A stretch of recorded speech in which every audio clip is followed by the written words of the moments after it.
बेटा कालू, मैं चाहती हूँ कि तू शादी कर ले और तेरी शादी करने के बाद घर में बहू आएगी, घर में बच्चे होंगे तो घर में और भी मन लगेगा। मेरा बहुत मन करता है कि मैं तेरे बेटे को अपनी गोद में खिलाऊं। अरे दादी माँ, शादी वादी में कुछ नहीं रखा है। आज मैं शादी करके आ भी जाऊँ तो तुम खुद ही कुछ दिनों में बहू से परेशान हो जाओगी और उसे तरह तरह के ताने दिया करोगी। नहीं बेटा, ऐसा कुछ भी नहीं है। मैं उसका बहुत ख्याल रखूंगी और उसे हमेशा ही खुश दादी माँ, जब तुम कहती हो तो मैं शादी कर लेता हूँ। ये कहकर कालू जंगल के पंडित के पास जाता है। पंडित जी देखो, वैसे तो मेरे घर में कोई कमी नहीं है, बस कमी है तो एक बहू की। और अब मेरी माँ भी चाहती है कि मैं शादी कर लूँ, तो मेरे लिए कोई अच्छी सी चिड़िया हो तो बताना।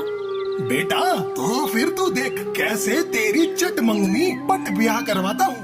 फिर कालू और टुनटुनी की शादी हो जाती है। एक दफा का जिक्र है कि रामनगर की बस्ती में कहत हो जाता है। सभी पक्षी बहुत भूखे होते हैं, खाने को कुछ नहीं होता, गल्ला वगैरह सब खत्म हो जाता है। इधर टुन्नी चिड़िया और मुन्नी चिड़िया दोनों बैठे ये सोच रही होती हैं कि अब हम क्या खाएंगे, हमारे पास तो खाने के लिए कुछ भी नहीं है। इधर कालू कौवा भी बड़ा परेशान बैठा होता है, वो भी बहुत भूखा होता है क्योंकि उसका दाना भी खत्म हो जाता है।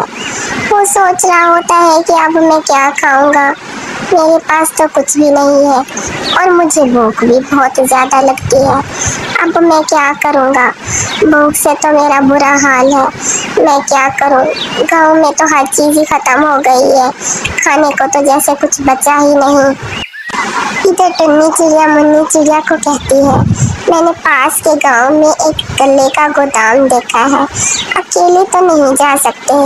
मैं कालू भैया को कहती हूँ वो शायद हमारे साथ चले, वहाँ पे बहुत ज़्यादा अनाज है क्योंकि उसका भी दाना पानी ख़त्म हो गया है, वो भी बहुत भूखा है। चलो ठीक है, मैं जाकर कालू भैया को कहती हूँ जब तक तुम तैयारी कर लो कि हमारे साथ चले और गल्ला लेकर आते हैं क्योंकि वहाँ पर बहुत ज़्यादा गला है। इधर टुन्नी चिड़िया कालू भैया के पास आती है। कालू भैया भी यही गल्ले के बारे में सोच रहा होता है, अब मैं क्या खाऊंगा, भूख से तो मेरा बहुत ही बुरा हाल है, मुझे तो लगता है अब फाकों की नौबत आ जाएगी या फिर मैं भूख से मर जाऊंगा।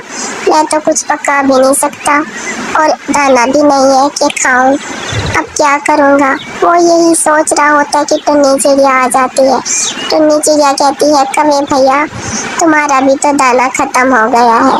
वो कहते हैं, हाँ मेरा तो कब का ख़त्म हो गया है। टुन्नी चिड़िया कहती है, मैंने पास के गांव में गल्ले का गोदाम देखा है, मुन्नी चिड़िया और मैं वहाँ जा रहे हैं, क्या तुम भी हमारे साथ चलोगे। वो कहता है, ज़रूर, मैं तो ज़रूर चलूँगा, मुझे तो बहुत भूख लगी है, मेरा दाना पानी तो कब का ख़त्म हो गया। चलो ठीक है, मैं चक्कर लगा कर आती हूँ, तुम मुन्नी चिड़िया के पास जाओ, मैं आ रही हूँ, फिर इकट्ठे चलते हैं। चलो ठीक है, टुन्नी चिड़िया जाती है अपने घर की तरफ। वो पहुँचती है, सामने देखती है, कौवा भैया तुम तो पहले ही आ गए। हाँ मुझे भूख लगी थी इसलिए जल्दी आ गया, चलो जल्दी करते हैं, अब देर नहीं करते, ये ना हो कि वो वाला अनाज भी ख़त्म हो जाए और दूसरे पंछी ले जाए। चलो ठीक है, मुन्नी तुम भी तैयारी करो, चलो जल्दी चलते हैं, काफ़ी ज़्यादा अनाज ले लेंगे क्योंकि पता नहीं कब तक ये कहत रहेगा, हमारे पास तो और कोई ज़रिया भी नहीं है कि हम अनाज लाएंगे। वो तीनों चले जाते हैं गोदाम में। कौवे भैया जितना चाहो उठा लो, मुन्नी चिड़िया तुम भी उठा लो, हम तीनों जितना हो सके यहाँ से अनाज ले ले क्योंकि अनाज ख़त्म हो गया है हर तरफ। चलो ठीक है, ये उठा लो, फिर घर जाकर बनाते हैं खाना।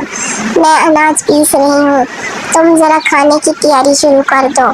चलो जल्दी पहले ये अनाज पीस लो, फिर खाना पकाते हैं। खाना तो पकने में बहुत देर लगेगी क्योंकि भूख लगी हो तो फिर इंतज़ार भी नहीं होता जब तक खाना पकता है। हम बाहर जाकर कुछ बातें करें ताकि हमारा वक्त बीत जाए। बाहर तो मौसम बहुत अच्छा लग रहा है, हाँ क्योंकि गल्ले का इंतज़ाम जो हो गया है इसलिए हमें मौसम भी बड़ा अच्छा लग रहा है।